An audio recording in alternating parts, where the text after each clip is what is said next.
Dr. Khaled Abou El Fadl is the Omar and Azmeralda Alfi Distinguished Professor of Law at the University of California School of Law. He previously taught at the University of Texas, at Princeton, and Yale. His JD is from the University of Pennsylvania, and his PhD in Islamic Studies is from Princeton. He has written and published extensively about a range of topics, most especially Islamic law and its intersections with contemporary issues of justice, rights, and human mobility. In addition to a number of edited volumes, like the 2002 Shattered Illusions, Analyzing the War on Terrorism, and 2004's Islam and the Challenge of Democracy, Dr. Abou El Fadl has also published more than a half a dozen monographs. His book, The Authoritative and Authoritarian in Islamic Discourses, has been published in multiple languages and reprinted by multiple presses. He was prolific in the years following 9/11, publishing Rebellion and Violence in Islamic Law in 2001, The Place of Tolerance in Islam in 2002, and The Great Theft, Wresting Islam from the Extremists in 2005. Most recently, he published Reasoning with God, Reclaiming Sharia in the Modern Age in 2014. Dr. Abou El Fadl's scholarship represents a remarkable contribution to the public understanding of religion. His willingness to marshal his expertise and weigh in on difficult, often contentious conversations about Islam and Muslims in democratic societies reflects intellectual courage. In his writing, he has frequently been compelled to defend his ideas on two fronts simultaneously. On the one hand, rejecting and dismantling Islamophobic tropes that all too often frequently circulate in media and public discourse in predominantly Christian societies. And, on the other hand, speaking out against the trenchant, often patriarchal representatives of what he has called Puritanism in Muslim communities. We celebrate the courage it takes to write, speak, and think in these spaces, in spite of many real-world threats facing public scholars working on these topics. Dr. Abou El Fadl has, for many years, been involved in human rights organizations, having served on the board of Human Rights Watch and receiving a presidential appointment to the International Commission for International Religious Freedom. He received the Oslo Human Rights Award in 2007, and in 2017, he founded the Usuli Institute, an organization that facilitates public conversations about ethics, critical thinking, and human dignity. His teaching and public speaking often raise topics related to refugees, asylum, and human trafficking. On behalf of the American Academy of Religion, it is my pleasure to present the Martin E. Marty Public Understanding of Religion Award, the 25th in this award series, to Professor Khaled Abou El Fadl. This award carries a modest cash prize and a plaque to commemorate the occasion. Under normal circumstances, I would have loved to have been able to present these in person. A hearty congratulations from the American Academy of Religion, its members, staff, and leadership. Congratulations, Dr. Abou El Fadl. I will now turn things over to Asma Afsaraddin, Professor of Middle Eastern Languages and Cultures at Indiana University, Bloomington, and a fellow member of the Committee for the Public Understanding of Religion, who will moderate today's conversation about Dr. El Fadl's public significance. Thank you so much, and I'm really looking forward to this great conversation. Thank you, Evan. Good afternoon, everyone. I am truly delighted to be moderating this very important conversation between our Marty Award honoree this year, Dr. Khaled Abou El Fadl, and our three distinguished panelists. The panelists will be speaking in the order that they are listed in the program. Each of them will be speaking for about 15 minutes, after which Dr. Abou El Fadl will then share some of his own reflections and comments in response to the panelists. So our first speaker today is Dr. Mohammed Hassan Khalil. He's a professor of religious studies, an adjunct professor of law, and the director of the Muslim Studies program at Michigan State University. He specializes in Islamic thought and is the author of the acclaimed monograph, Islam and the Fate of Others, The Salvation Question, which was published by Oxford University Press in 2012. More recently, he published Jihad, Radicalism, and the New Atheism, published by Cambridge University Press in 2017. He's also the editor of Between Heaven and Hell, Islam, Salvation, and the Fate of Others, published by Oxford University Press in 2013, as well as Muslims and U.S. Politics Today, a Defining Moment, published by ILEX and Harvard University Press in 2019. He also serves as the lead investigator of the Muslims of the Midwest Digital Archive, which is part of the Humanities Without Walls project. Following him will be Dr. Nadir Hashmi, who is the director of the Center for Middle East Studies and an associate professor of Middle East and Islamic politics at the Joseph Corbell School of International Studies at the University of Denver.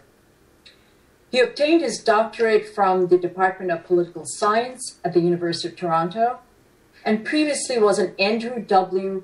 Mellon postdoctoral fellow at Northwestern University and a visiting assistant professor at the UCLA Global Institute. His intellectual and research interests lie at the intersection of comparative politics and political theory, in particular debates on religion and democracy, secularism and its discontents, Middle East and Islamic politics, democratic and human rights struggles in non-Western societies, and Islam-West relations.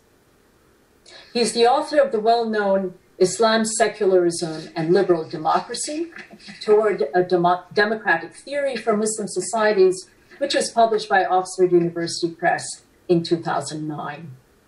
He's also the co-editor of The People Reloaded, The Green Movement, and the Struggle for Iran's Future, published by Melville House in 2011, The Syria Dilemma, published by the MIT Press in 2013, and more recently, Sectarianization, Mapping the New Politics of the Middle East, published by Oxford University Press in 2017.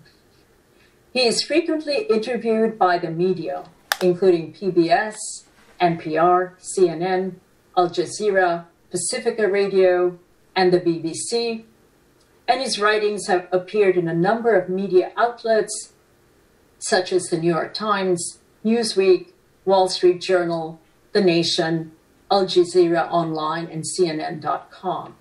He's also a non-resident fellow at Democracy for the Arab World. And last, but certainly not least, is Dr. Zeba Mir Hosseini, who is a legal anthropologist specializing in Islamic law, gender, and Islamic feminism, and is a founding member of the Musawa Global Movement for Equality and Justice in the Muslim Family. She has held numerous research fellowships and visiting professorships, most recently at NYU Law School. And currently she's Professorial Research Associate at the Center for Islamic and Middle Eastern Law at SOAS, or the School of Oriental and African Studies at the University of London. She has published books on Islamic family law in Iran and Morocco, Iranian clerical discourses on gender, Islamic reformist thinkers, and the revival of Zina laws.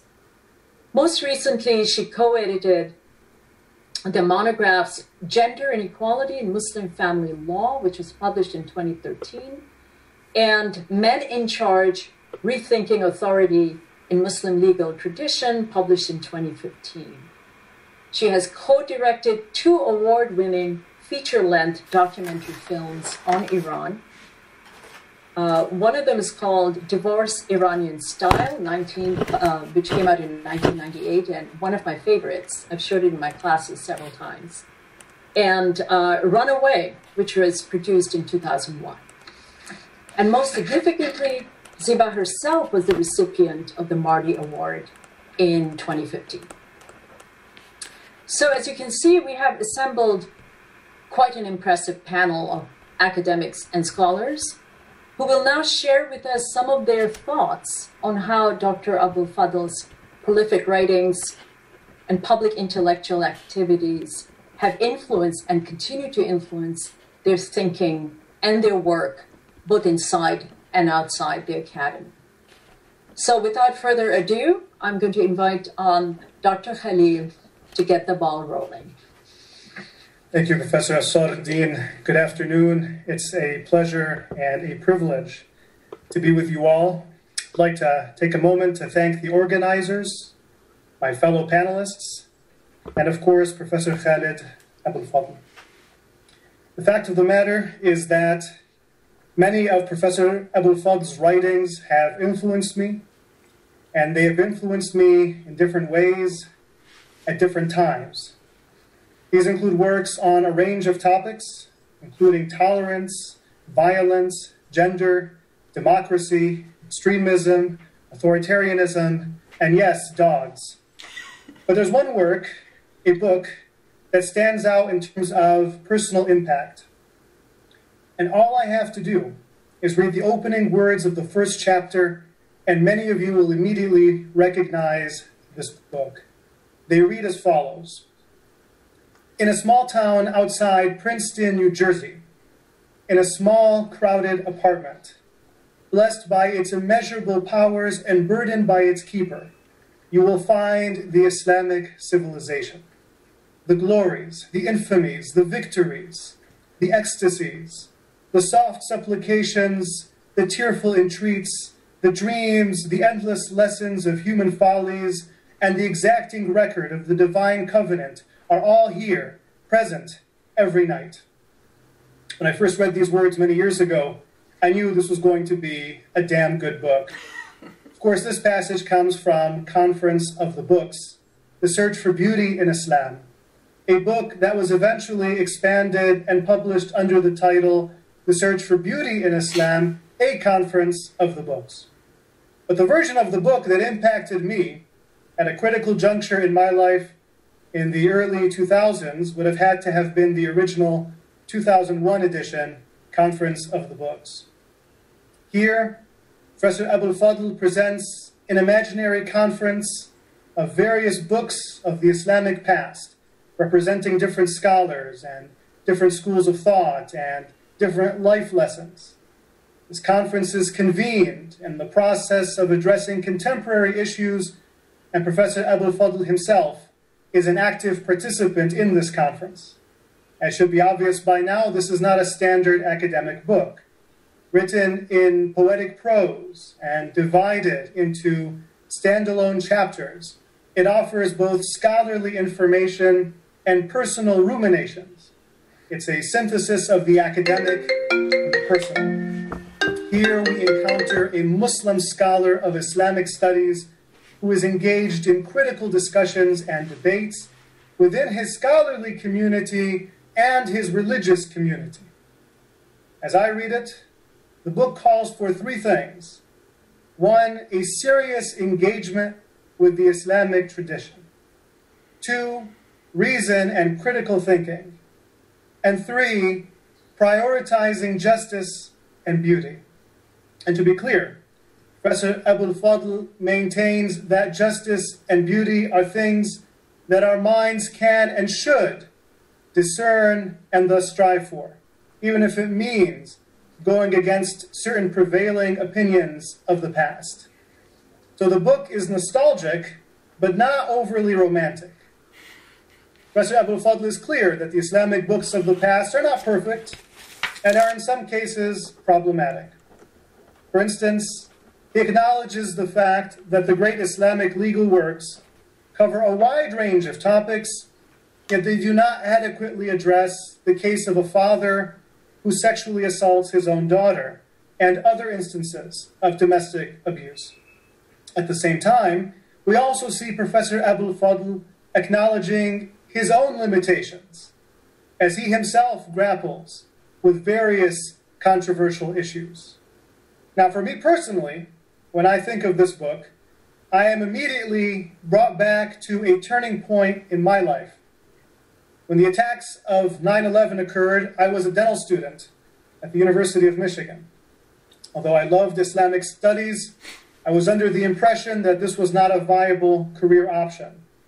So I resigned myself to the idea that I had to find a job that would allow me to study Islam on the side, so to speak. so I chose dentistry. But after 9/11, I simply could not continue spending entire days and nights studying teeth. I began to contemplate quitting dental school and pursuing my real passion, Islamic studies, whatever the outcome.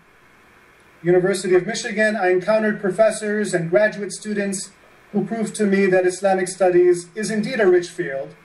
And it was around this time that I began to hear the name Khaled Abou El Fadl.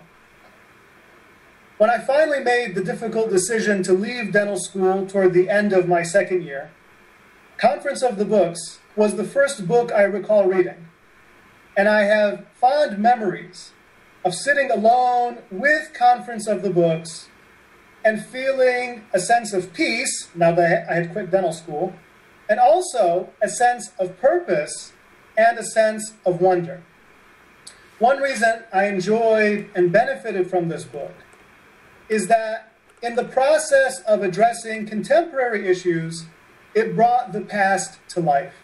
It introduced me to various Muslim scholars and their fascinating, inspiring, and in some cases, heartbreaking life stories. And we find Professor Abou El Fadl engaging with the great scholars of the past to such an extent that he has imaginary interactions with them.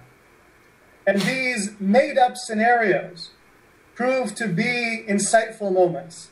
For instance, in a chapter entitled The Pirates of the Intellect, Professor Abou El Fadl has a conversation with the famous 9th century writer Al-Jahid. At one point, he asks Al-Jahid if it is true that the Abbasid Caliph Al-Mutawakkil really fired him, that is Al-Jahid, because of his looks. Al-Jahid, in this imaginary conversation, retorts, "Of all my legacy, this is what first comes to your mind?" And admittedly embarrassed, Abou El Fadl responds, "I am sorry, but your writings were so full of humor. You yourself related this story about yourself." To this, Al-Jahid replies, "My humor is reserved for those who can understand my reflective introspection and considered retrospection. I see that the pirates of intellect, the sharks that crave the pedantic and thrive on the insignificant, have crippled your judgment." Wow. It was such lively passages that opened my mind to the richness and humanity of Islamic intellectual history. And this is the history I would go on to study as a graduate student. Now, this was an enjoyable book to read, but make no mistake, it was also a demanding book, one that would challenge some of my own presuppositions about Islam, and in some cases would leave me with more questions than answers. And so I grappled with this book. And I appreciated all this grappling because it allowed me to identify subjects in the field of Islamic studies that require further investigation and cogitation. These include subjects that I would eventually choose to study and write about. Now, I recently reread Conference of the Books, nearly 18 years after I first read it. And it was interesting to see how Professor Abou El Fadl, writing 2 decades ago, addresses some of the problems we're dealing with today, including authoritarianism and fascism, various forms of misogyny, Islamophobia, and extremism and terrorism in the name of Islam. Regarding the latter, I was struck by a chapter entitled Hegemony and Terrorism, which the author informs us was composed in September 1998. So the chapters were composed at different times. Here, when addressing the specific issue of terrorism committed in the name of Islam, Professor Abou El Fadl quotes just one Quranic passage, Surah 5, verse 8, Surah Al-Ma'idah, verse 8, which instructs believers not to let the injustices of others lead you into injustice. Now, the fact that Professor Abou El Fadl would quote this, and only this, Quranic verse is, to my mind, striking. And here's why I say this. Remember, this is before 9/11. Shortly after 9/11, in an interview with Al Jazeera, Osama bin Laden defended the terrorist attacks by claiming, among other things, that according to the teachings of Islam, if unbelievers were to kill our women and children, this is how he worded it, then we should not feel ashamed to do the same to them. Bin Laden would go on to claim that this, in fact, was the teaching of certain prominent Muslim scholars, including the great 13th century Quranic commentator Al-Qurtubi. As I show in a recent publication, Bin Laden could not have been more incorrect. This is because Al-Qurtubi actually explicitly says the exact opposite. He says you cannot target innocents even if an enemy force targeted your innocence. And where does Al-Qurtubi say this? In his commentary on Surah 5, verse 8, the same Quranic passage Professor Abou El Fadl had highlighted. Again, this Quranic verse, Surah 5, verse 8, instructs believers not to let the injustices of others lead you into injustice. Now, this is an extreme example, but it is an example nonetheless of the dangers of invoking a tradition you don't quite understand. And here, I should stress that Professor Abou El Fadl also calls out critics of Islam who are also not in attendance at the Conference of the Books, who also have a poor understanding of the Islamic tradition or traditions. Now, on the positive side, one finds that some things have improved to some extent since the publication of Conference of the Books. For instance, in a chapter entitled On Knowledge, which was written in November 1997, Professor Abou El Fadl bemoans the fact that Muslims do not shape or control the discourse on Islam. Muslims are discoursed about, but do not discourse back. Now, the situation today in North America and Europe is by no means perfect, but there have been notable gains since 1997, and Professor, one reason why. But if we're going to be frank, we have to say his contributions have come at a cost. I say this because over the years, unfortunately, he has received threats from various kinds of people, including some Islamophobes and some Muslims. And yet he remains undeterred. In fact, he acknowledges this reality. In Conference of the Books, he shares accounts of the challenges and persecution that scholars of the past have faced. But as he presents it, scholarship requires courage.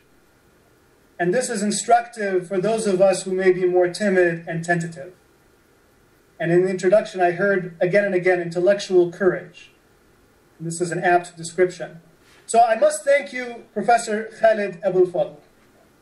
Thank you for your many contributions, including your extraordinary contributions to the public understanding of religion. You are undoubtedly a worthy recipient of the Marty Award. Congratulations, and as we Egyptians say, alf, alf, alf mabruk. Thank you. Thank you, Mohammed. We will now move on to Nader.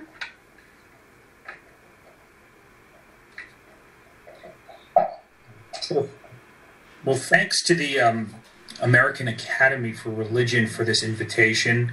I was thrilled to learn that Khaled Abou El Fadl was receiving the Marty Award for the public understanding of religion. I've been given 15 minutes to speak about Khaled. I could speak about him for 15 days, so let me begin. I like to describe Khaled as primarily a Muslim ethicist. A Muslim ethicist whose primary intellectual project is developing a theology of moral progress based on a human rights-centered interpretation of the Islamic tradition. And I think what makes him such a powerful and potent intellectual force is his mastery of two intellectual and civilizational traditions: the Islamic tradition, which he was born into, and the Western intellectual tradition, where he received his post-secondary education. I have a vivid memory of when I first came to learn or know of Khaled. It was right after 9/11, a transformative event and moment for our world, for the United States, and particularly for American Muslims. Khaled authored, at that time, a couple of op-ed pieces in the New York Times, in the LA Times, that struck me immediately by the brilliance of his argument, its persuasiveness, and how he was able to articulate a set of ideas and frustrations that I had long felt about the politics of the Islamic world, about Islam-West relations, but I was unable to do so in my own writings and in speech. And so I immediately afterward delved into his corpus of writings, his book on authoritarian discourses in Muslim societies, The Place of Toleration, Islam and the Challenge of Democracy, Conference of the Books, The Search for Beauty in Islam that Muhammad just eloquently spoke about. And I think what stood out for me every time I read Khaled was a very discernible and clear leitmotif, and that was his ethical interpretation of Islam and the challenges that Muslim societies are facing in the modern world.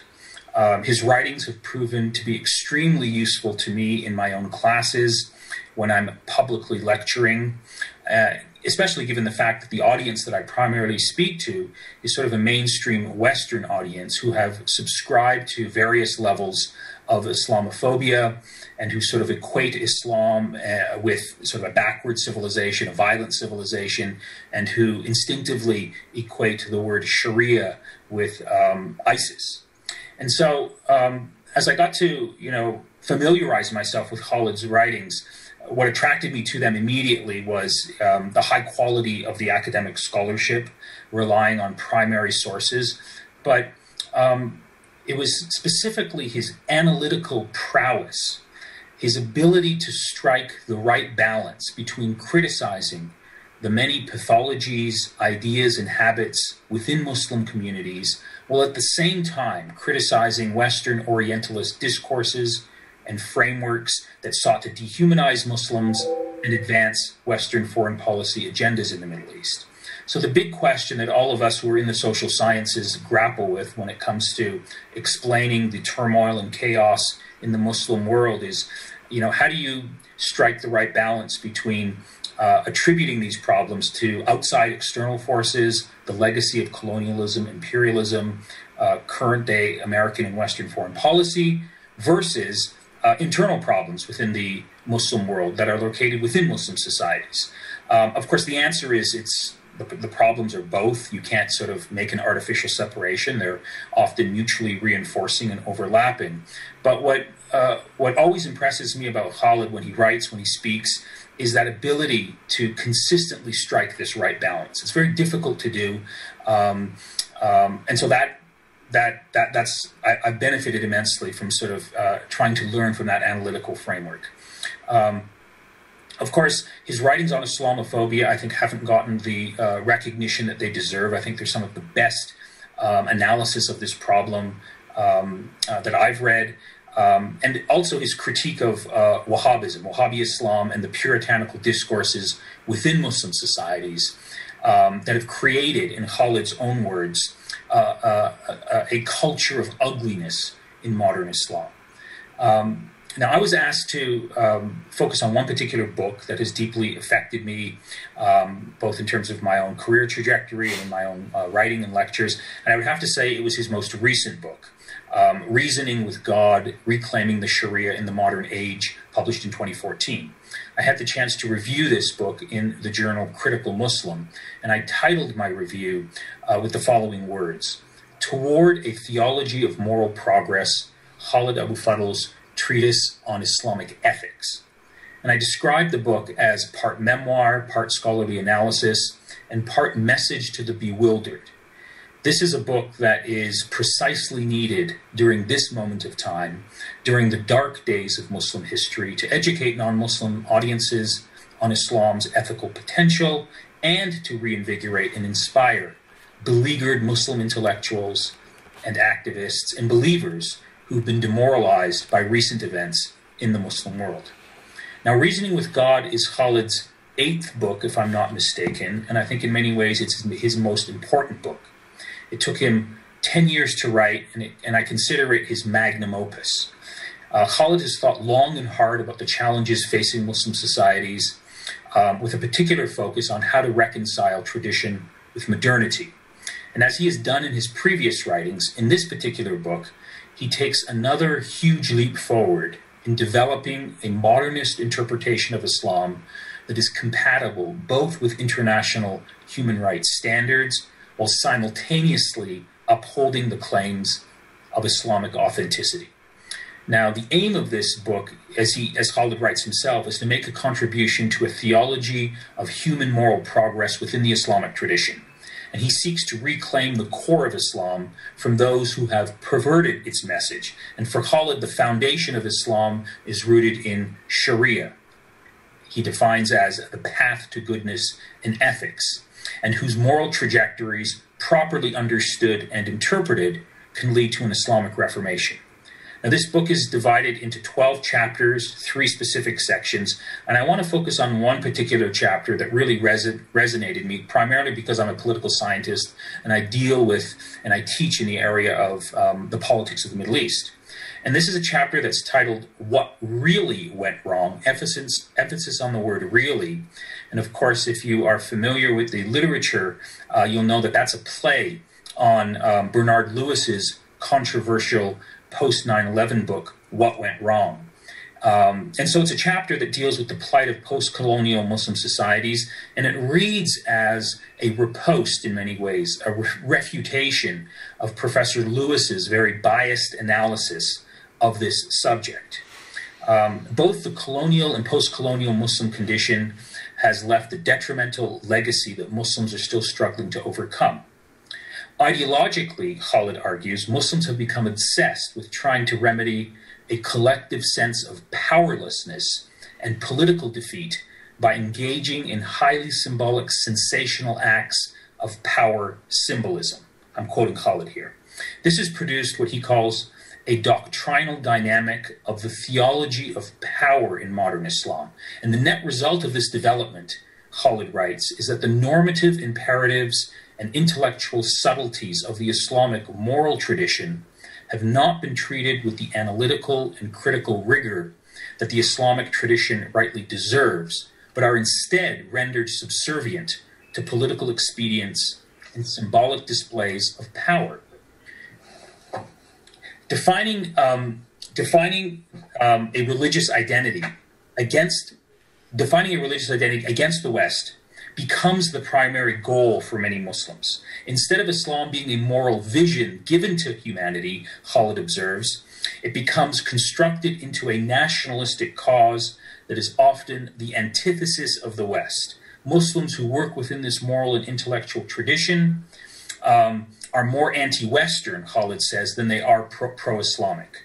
And I think if you read this particular chapter, Khaled is able to brilliantly weave together a narrative that links the corrosive colonial and post-colonial effects in Muslim societies to the emergence of what he calls an intellectual tradition of apologetics.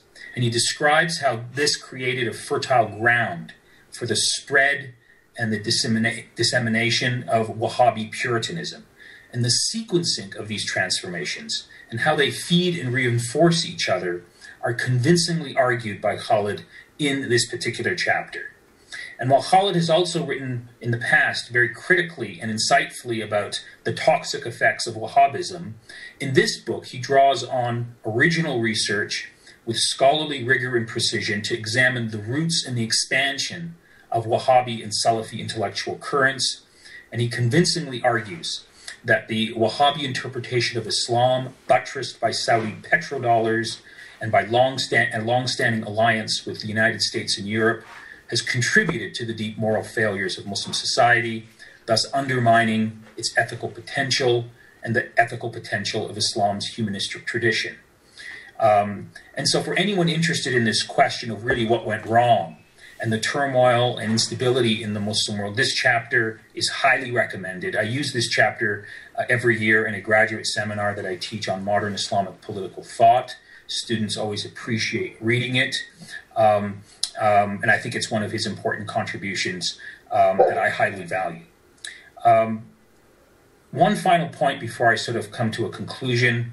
You know, I view Khaled in many ways as a model scholar, but also an activist and public intellectual. I think his public intellectual work, for which he's being recognized today, is really grounded in his ability to sort of speak to broad Western audiences and to interpret the turmoil and the chaos in the Muslim world in a way that's understandable for a largely mainstream Western audience. But at the same time, he's also able to speak to Muslim communities in their own language, drawing upon their own tradition, and provide a very convincing sort of humanistic, human rights-centered interpretation of Islam. And what I've admired about Khaled, and I've tried to emulate this in my own work, is Khaled doesn't just talk the talk. He also walks the walk. And by this I mean he doesn't just sit in his UCLA office and theorize about these issues. He shows up outside of the Saudi consulate in Los Angeles to demonstrate and to speak on behalf of political prisoners in Saudi jails. He's done a lot of pro bono legal work. Every time I've approached him to sign a petition for some human rights or pro-democracy struggle, he has done so without hesitation or equivocation. I think he also needs to be recognized for contributing to the desectarianization of Muslim politics and society at a particular moment when we see rising sectarian tensions within Muslim societies. I think this is one of his unacknowledged ethical contributions to the Muslim world. And finally, I think what has really impressed me about Khaled, and I think is one of his big achievements, I think Khaled is someone who is fundamentally incorruptible. He can't be bought. He can't be sold. He's fiercely independent. Anyone who knows anything about the discourse and the debate and the intellectual writing on the Islamic world knows that you can make a lot of money by selling yourself off to various causes, countries, political projects, and ideological positions. Khaled will have none of that. He maintains his independence scrupulously, and for that he's to be admired. I could speak for another, as I said, very long time about his contributions and how they've impacted me, my own writing, my own scholarship, and my own public intellectual engagement. But in the interest of time, I'll stop there. Congratulations, Khaled, on this very well-deserved award. Thank you very much, Nader. We will now move on to Zeba. Thank you. I'm truly honored to join this panel to celebrate Khaled Abou El Fadl's scholarship and his immense contribution to the public understanding of religion. Khaled's work has been hugely influential in the development of my own work on gender rights in Islam. I'm in the final stages of completing a book with the provisional title of Recovering Gender Equality in Islam. It is based on conversations with 6 Muslim reformist thinkers, 3 women and 3 men, whose work has influenced my thinking. Khaled, of course, is one of them. It's difficult for me to say which of his writings has had the greatest impact on my journey to knowledge. I see each of his books as building on the previous one, expanding and taking his ideas, his thoughts to a new level. But if I have to choose, it will be Speaking in God's Name, Islamic Law and Authority and Women, which came out in 2001, a year that was a turning point for me as well as for many others. Let's start by saying how I came to know about Khaled's work. In 1999, I was invited to join a panel at a seminar in Washington and to talk about my newly published book, Islam and Gender, which is based on the conversation with the clerics in Iran. The other two panelists were Zaina Anwar, the founder of Sister in Islam in Musawa and co-founder of in Malaysia and co-founder of Musawa, and Khaled. This was the first time that both of us heard Khaled. And we found his presentation refreshing and powerful.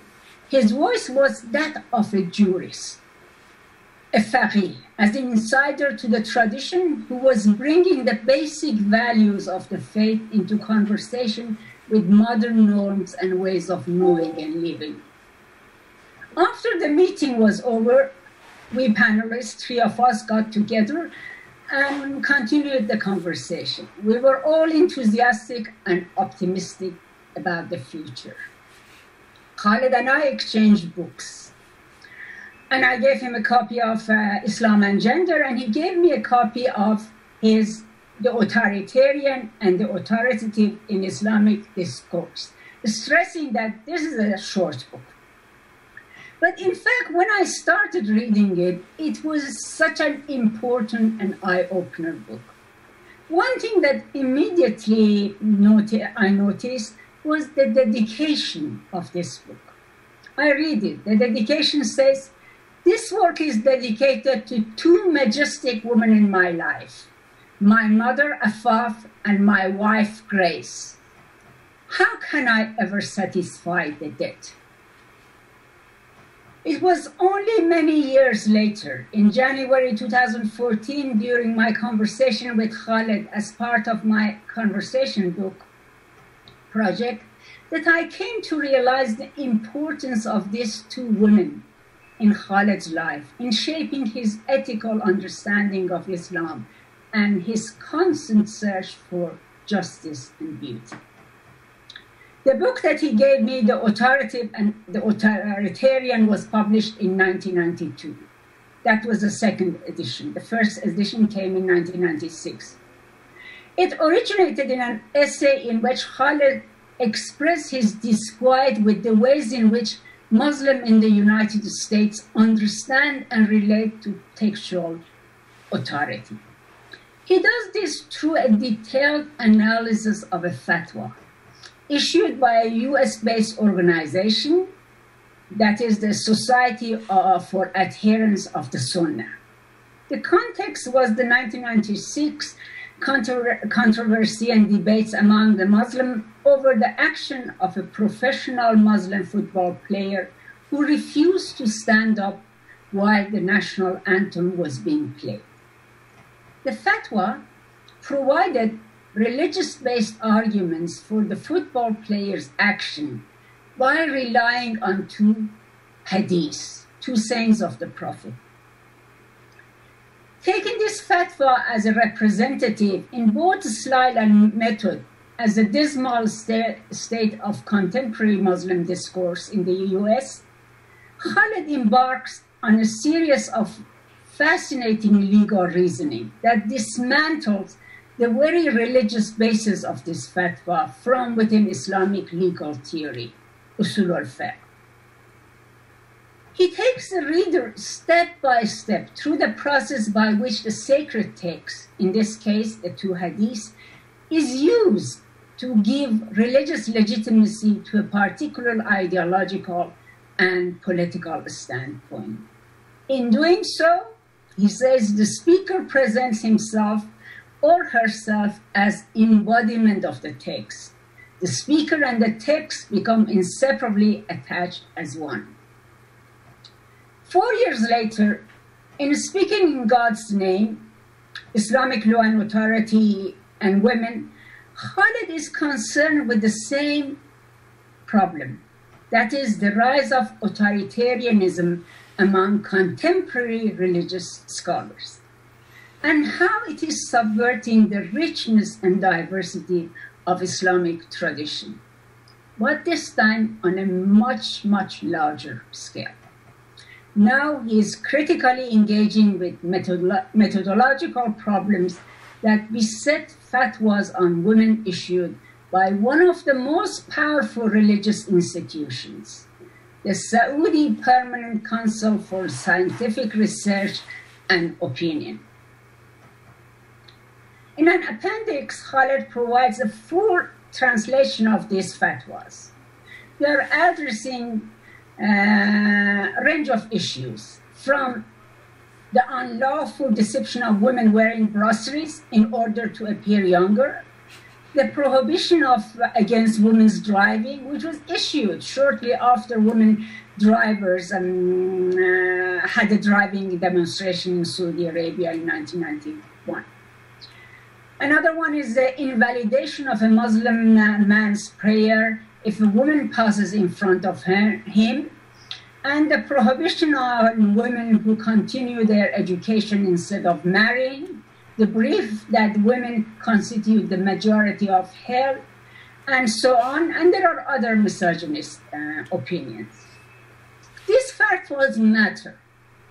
Supported by Saudi money, these fatwas have played a role in shaping the discourse of mosques, communities, and individuals in the Gulf states and many other Muslim contexts, as well as Muslim communities in the West. In speaking in God's name, Khaled develops a conceptual framework to address the problem of textual authority and authoritarianism, shedding light on the complex relationship between text, reader, and context. And he takes actually the reader through the nitty-gritty of the legal epistemology, this usul al-fiqh, enabling to see the extent to which moral and social and political assumptions can be masked in the process of deriving laws from textual sources.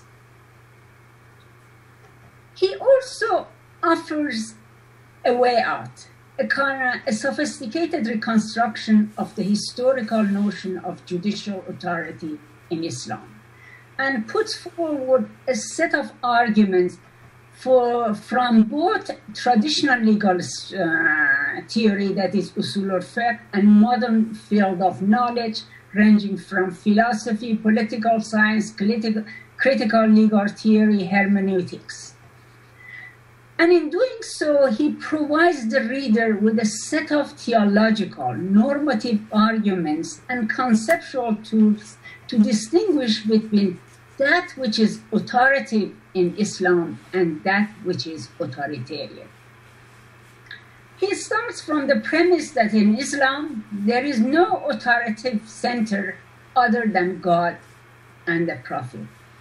But both God and the Prophet are represented by text. In other words, it is the Quran and Sunnah that stand as the authoritative center.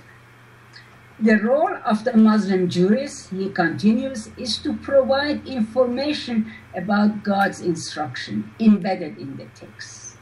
What gives him the authority is his knowledge of the text and his supposed ability to apply textual interpretations to concrete cases.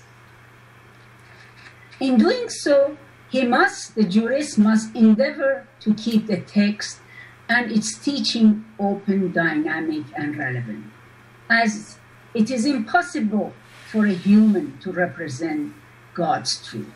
A jurist can only represent his and her own effort in the search for this truth. That is why the jurists in the past and the real jurists in present always say at the end of the ruling and understanding that only God knows best. Allahul Alam. For me, speaking in the God's name came at a critical juncture in my own work. It demystified the whole process of judicial construction and enabled me to see what is claimed to be religious law, hukm shari, is constructed as such, and how to approach textual sources from an ethical perspective in line with contemporary notions of justice, to which gender equality has become inherent in the course of the 20th century.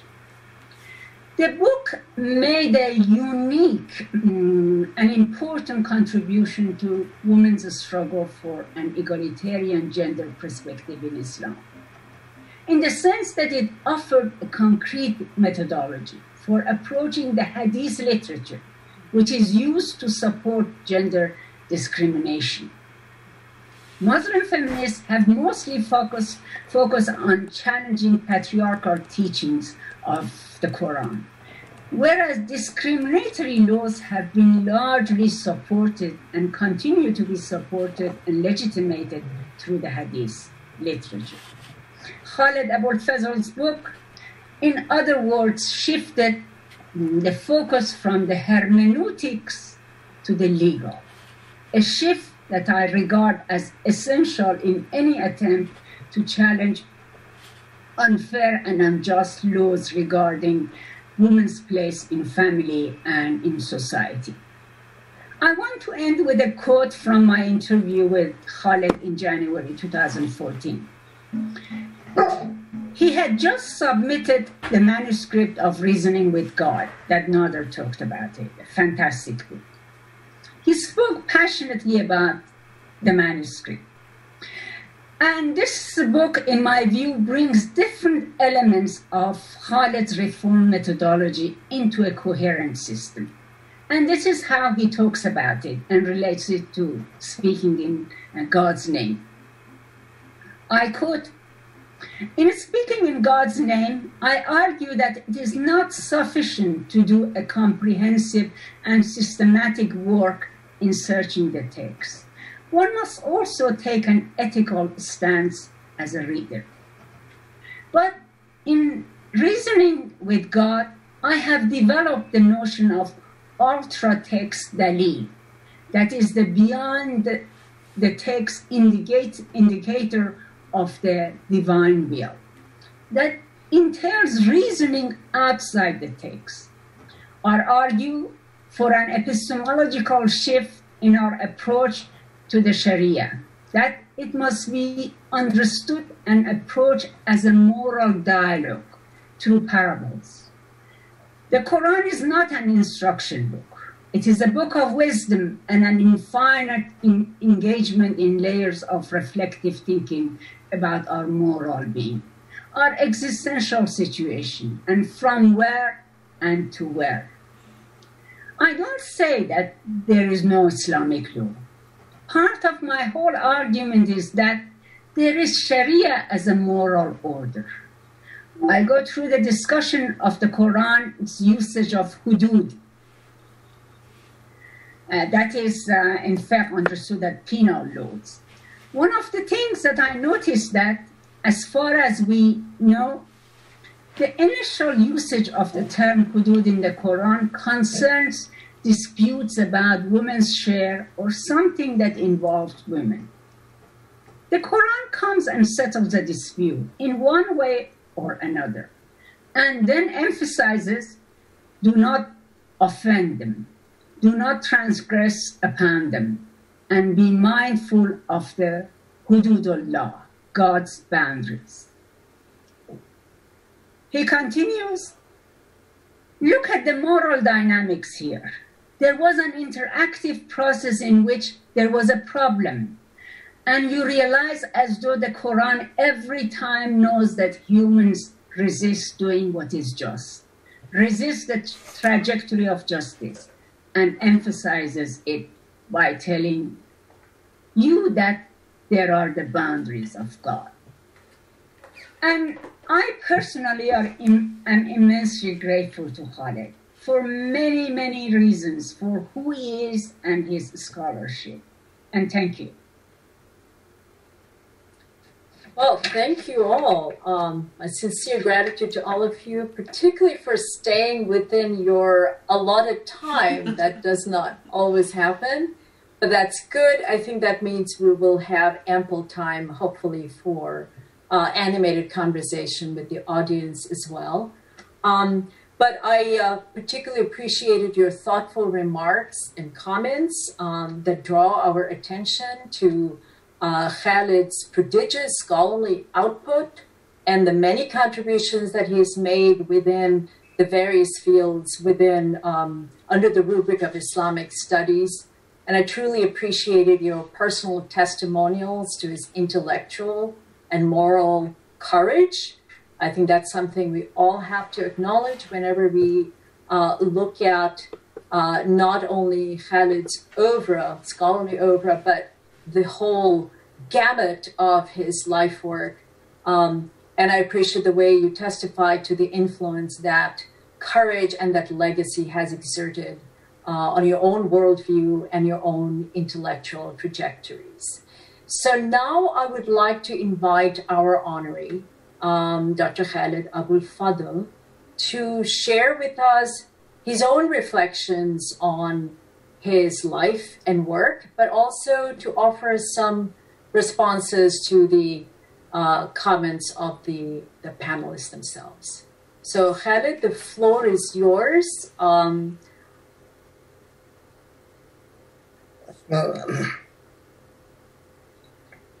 My God, thank you so much. I'm just my wife would tell you I actually don't know how to handle praise very well. Maybe it's having had to exist for so long in very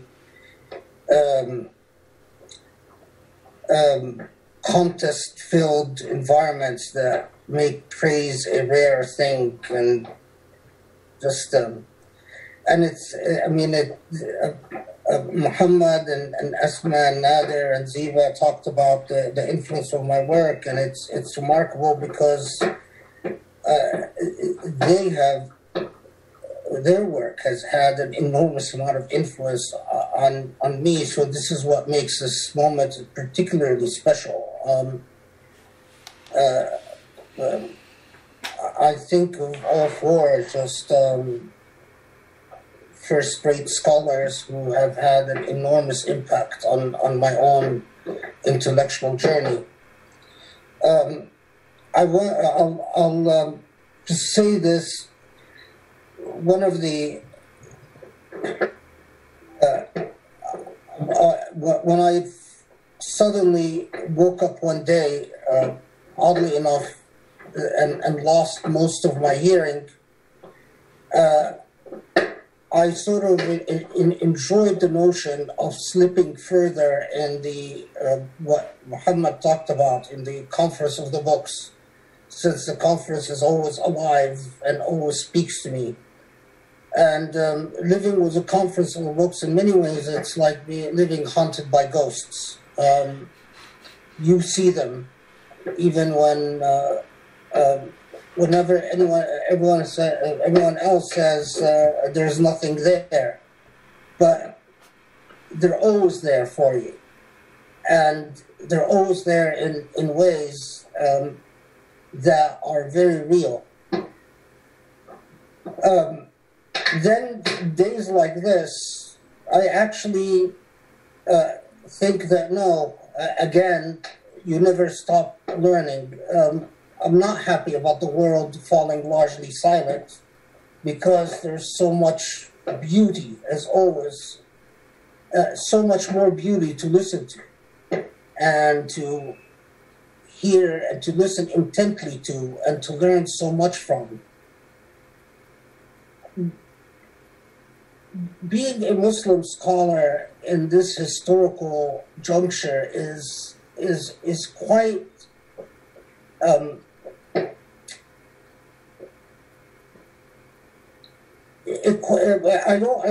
without sounding too dramatic, but let's say it's a taxing position. It is noteworthy that the most important work that can be safely done on the Islamic tradition, even historical work, even work on Islamic legal theory, like the work of Wa'il Halaf, for instance, or the work on Islam and gender, like the work of Zeba, or the work of Mernisi, or the work on so much, predominantly takes place outside the lands of Islam. And the reason for that, I think, is not a mystery. In my view, it's not just authoritarianism that continues to suffocate the life of the breathing space for intellectual life in Islam, but the fact that this authoritarianism is philosophized and legitimated as the natural fate that fits the nature of Muslims.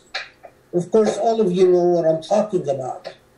I remember after the so-called Arab Spring, in a conference at USC, where I had what became a rather infamous conversation was I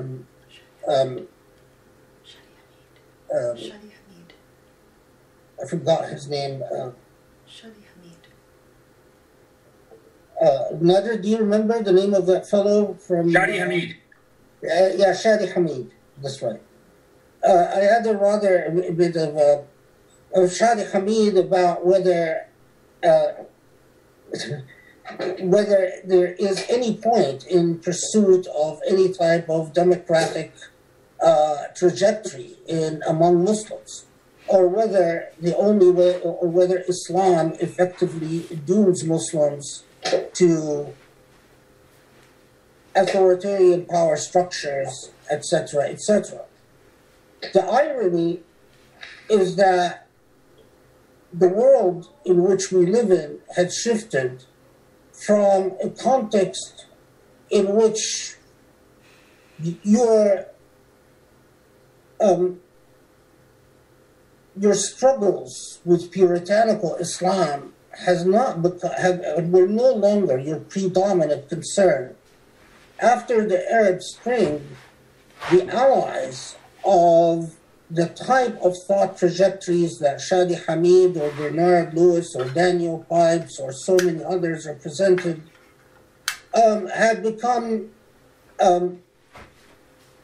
whole states, whether it is the regimes of Abdel Fattah al-Sisi in Egypt or the Mohammed bin Zayed government in the Emirat, or the Saudi government, which have formed a pragmatic, practical alliance, oddly enough, with the folks in Fox News. If you guys remember, after the coup in Egypt, Egyptian TV was consistently citing and referencing Fox News as its sort of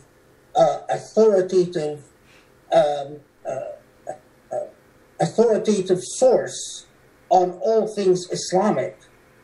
And in fact, we exist now in a situation where these odd, bizarre alliances formed between the Christian right and the holders and representatives of power in the Muslim world, especially those who espouse a particular form of Islamic Puritanism known as Jami and Madkhali Islam.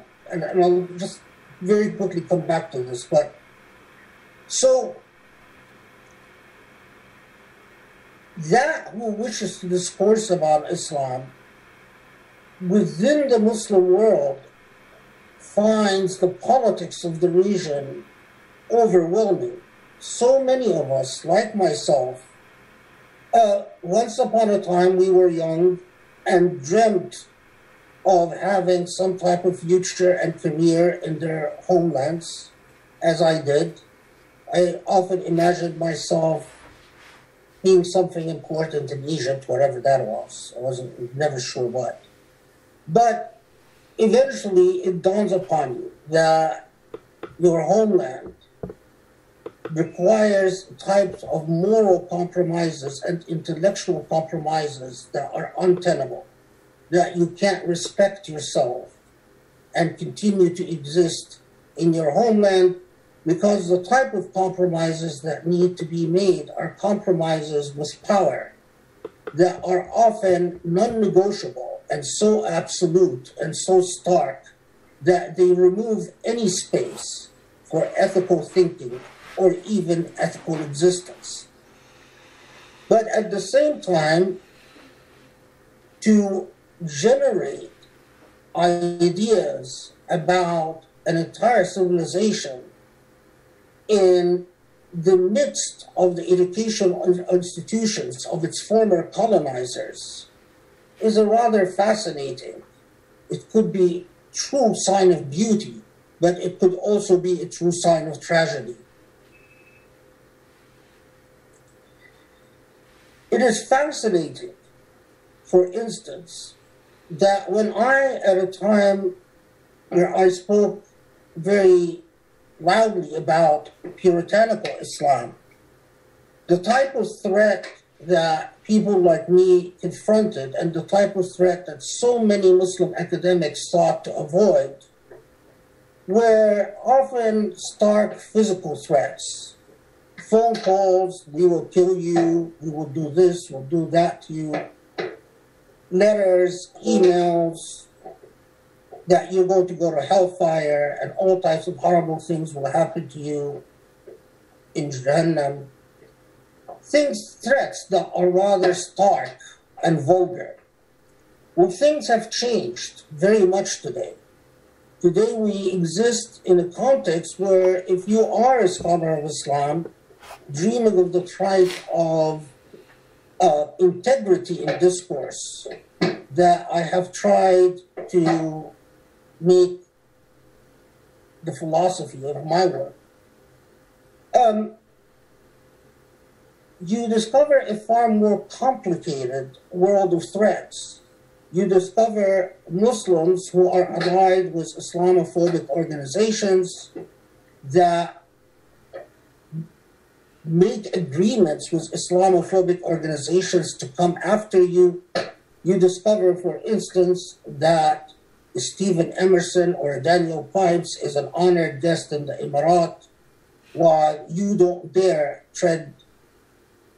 step in that place.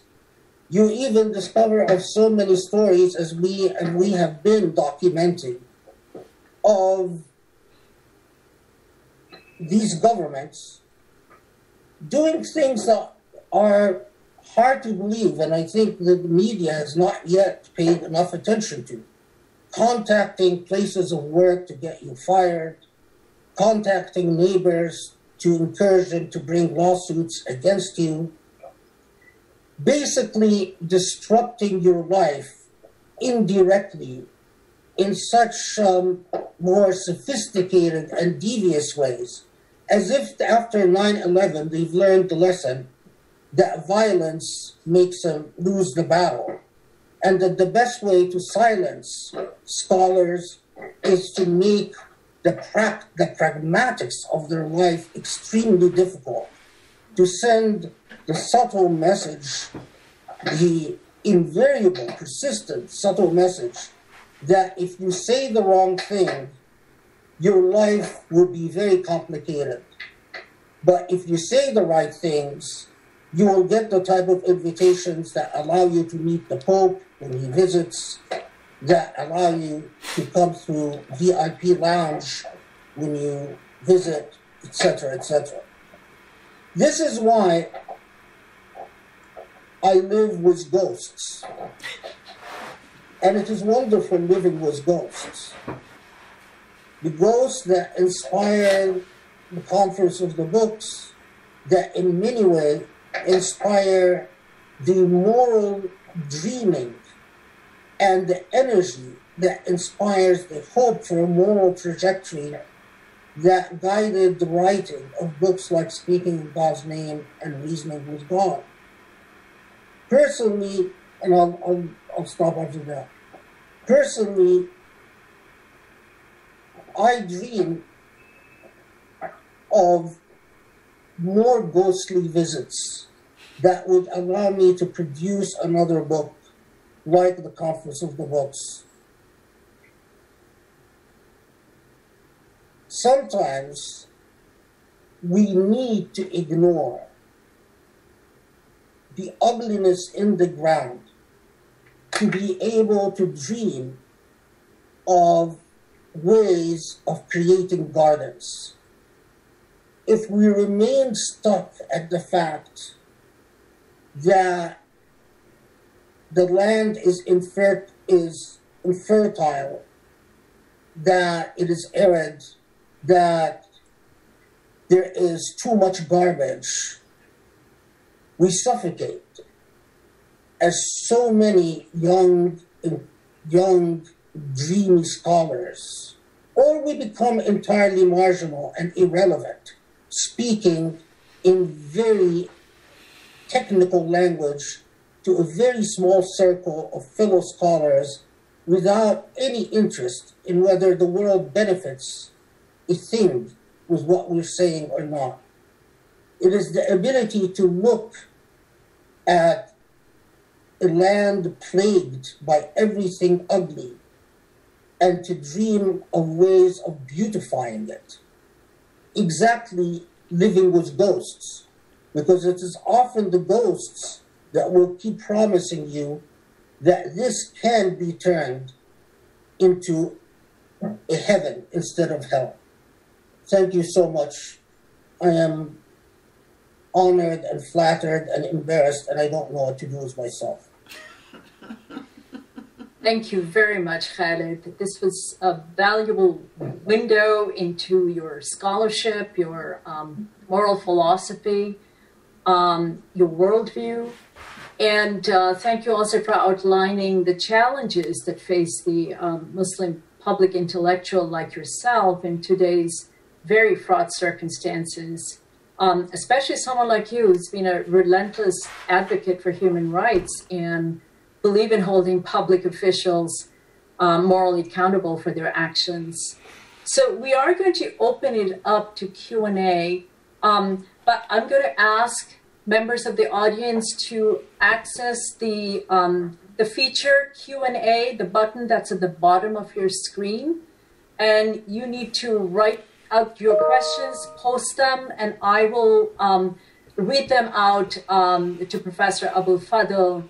But so as to give you a little bit of time to write those questions, I'm going to ask our panelists if they have additional remarks that they want to address to our honoree, and also in reaction to the comments that he just made.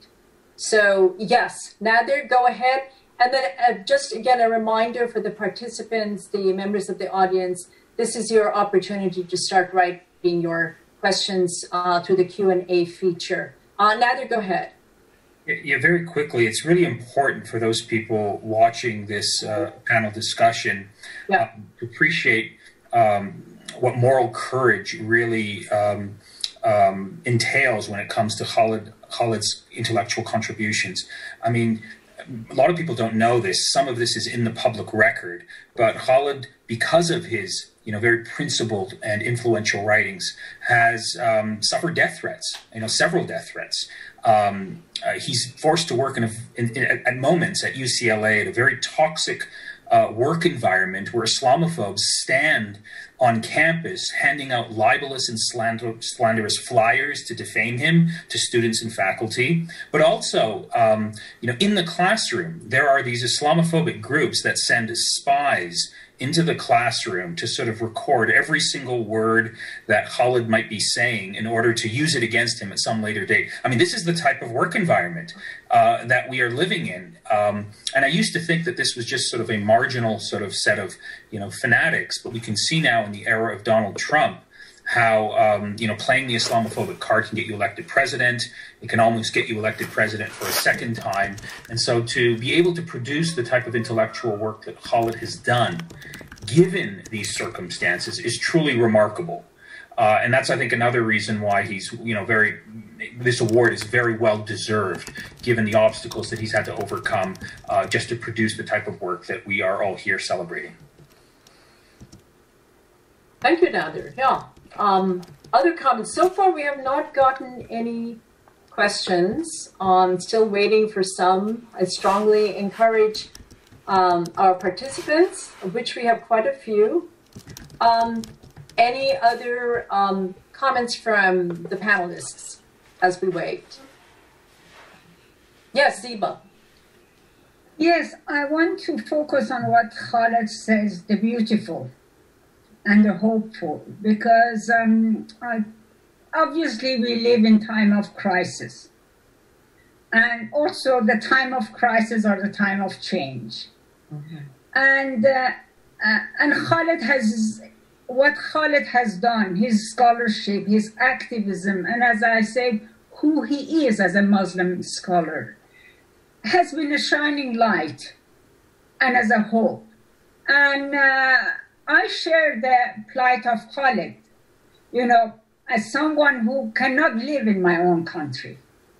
And that is the case with many, many Muslim scholars. But what is happening is that their work, their ideas, and their vision is reaching through the media. You know, the world has changed so much. So Khaled his word matters, and he's heard, and he's making the change. And I always remember one of the quotes of Gramsci that I like very much, but it is a paraphrase, that the old world is dying and the new one is struggling to be born. Now is the time of monsters. Hopefully we will survive these monsters. But there is hope. So I take Khaled's last words that yes, let's look at the beauty. Okay. All right, so we do have one question, and I'm going to read that out. So Khaled, can you please tell us about the Usuli Institute and what are your aims and work there?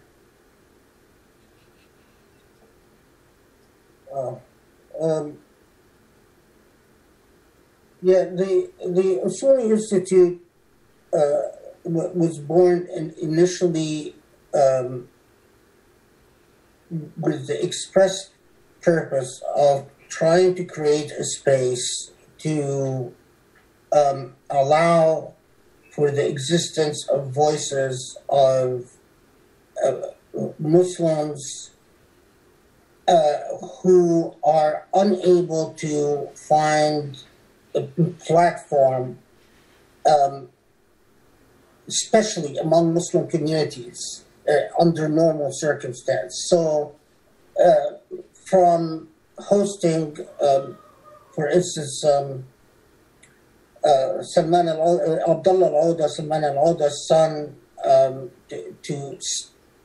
for a conversation about why precisely his father was arrested, his understanding of the impact of the Sahra in Saudi Arabia, the shift, the writings of Salman al-Auda, his pro-democracy writings towards the end, right before he was arrested, and to conversations with Rami, the star of that show, about Muslims in the United States. Those of you who might have watched that show, Rami, know that it has a lot of very controversial things, or things that Muslims would consider very controversial. And to engage someone like Rami in a realistic conversation about being Muslim in the United States and growing up Muslim, but the dreams of the dreams of that we have for the Usuli Institute exceed our abilities and resources at this point. What we dreamt of is to be able to fund and to host and to support research and conversations and discourses on precisely the type of issues that navigate between the academic that is often inaccessible to others, and the things that so scholarly but not inaccessibly academic. So, for instance, we wanted honest conversations about things as practical as the right of talaq that is assumed to be owned by men, interreligious marriages, homosexuality, a whole host of issues that we wanted to fund serious research that focuses on Sharia and the relationship between Sharia and these type of issues that are difficult to discourse upon under normal circumstance. The biggest challenge for the Usuli Institute so far has been raising resources, because once you make it clear that you are not willing to be bought, then you're trying to raise money from without strings attached from private donors, and that's very, very hard. But that's in general the in part the Usuli Institute also arose out of just a dissatisfaction with the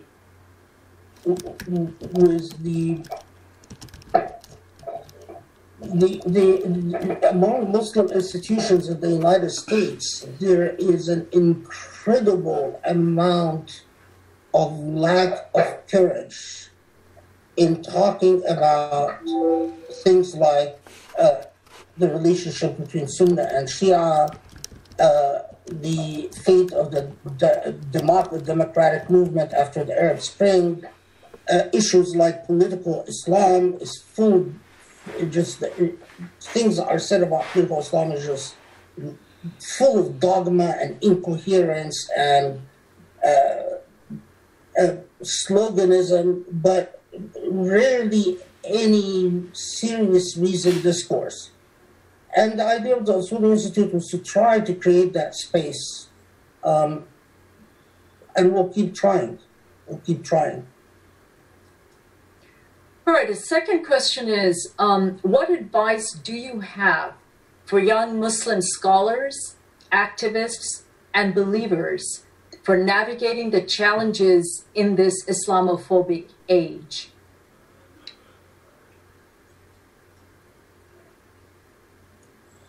I mean, it is remarkable because every single week I get a number of emails, either by lay Muslims, and interestingly at this point, I get them from all over the world, not just the West, but from Pakistan, from Bangladesh, from Egypt, even Saudi Arabia, Bosnia, Sudan, Malaysia, Indonesia, of either lay Muslims who will say something like, I'm writing you because I am having a crisis of faith. I read somewhere XYZ about the Prophet or this and that, and or young Muslim scholars who are wondering whether academia is the type of space that would allow them to engage in thinking from within the Islamic tradition. Usually the complaint of young Muslim scholars is, we are told that in order to study Islam, objectivity requires us to effectively deal with Islam as non-Muslims, to leave our religious convictions out of the door, and that you are here to teach Islam, not teach Islam, and that this requires a certain amount of pedagogical commitments, and that the type of work that I am interested in, which is, to use it loosely, reform work, is unwelcome in academic Western institutions, and I'm told that if I insist on doing reform type of project, that that's not serious academic work, etc., etc. And for the first type of scenario, I mean, honestly, I often just, my response is, understand that much of what we believe is our system of belief, our epistemological framework, is the handmaiden of power. That you think you know things, you think you believe things, but often what you know and you believe is just simply resonates or as an echo of the institutions of power. And so look carefully at what type of sources you are getting your information from, or simply suspend judgment until you are in a position to study something in greater detail, and get rid of the idea that you can only believe in a tradition or be proud of a tradition if it is perfect. No tradition is perfect.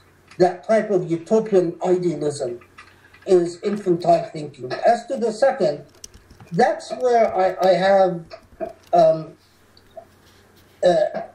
that's a much bigger issue, but I think it is really unfortunate when young Muslim scholars are given the impression that thinking within a tradition, the type of thinking, for instance, that is rewarded in law schools when it comes to the American legal thinking. If you do descriptive work in a law school, that is a disqualifier. That is often a reason not to get tenure. What you are required to do is normative work. Whatever work you do must have a purpose, must have a cause that you advocate for.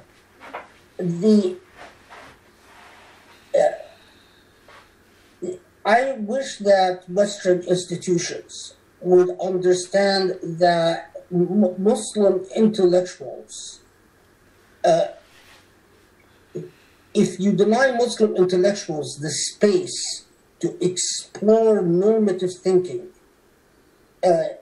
in the West, you are dooming so many more Muslims to fanaticism and extremism, because you're killing off what little space for growth exists for Muslim intellectuals.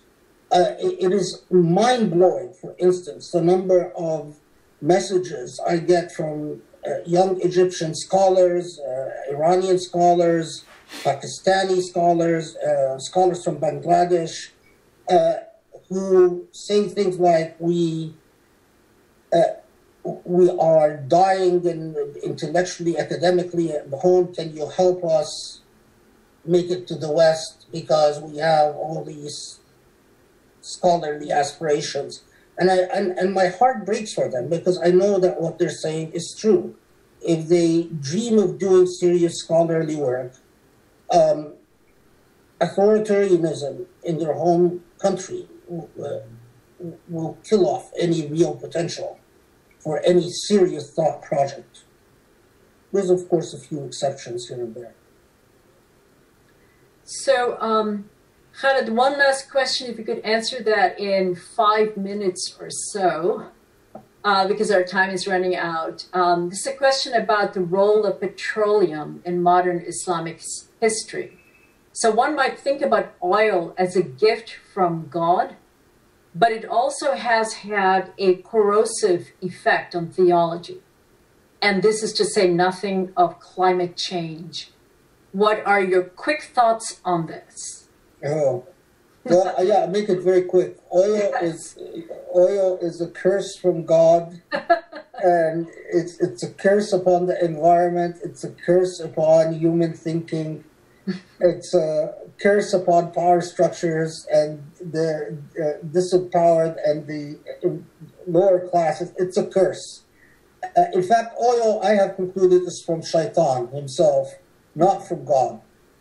Oil is from the devil, not the God camp, the other camp. Okay. So, and I think we can all rue the effects it's having on the climate and the environment around us. Okay, well, yes. I'm afraid we have come to the end of our time, and regretfully, I have to bring this wonderful session to a close. Needless to say, I'm very grateful to Khaled Abou El Fadl, our honoree. Thank you so much for agreeing to be part of this panel and sharing your valuable thoughts with us. Thank you also to the panelists. I very much appreciate your willingness also to engage in this dynamic conversation. We've learned so much about the impact that Khaled's works have had on your life, and I'm sure these stories could be repeated 100-fold. So we're going to leave it at that. Thank you again. Thank you, guys. Goodbye. And the session will be taped and made available at a later date. Thank you. Thank you. Thank you. Bye-bye.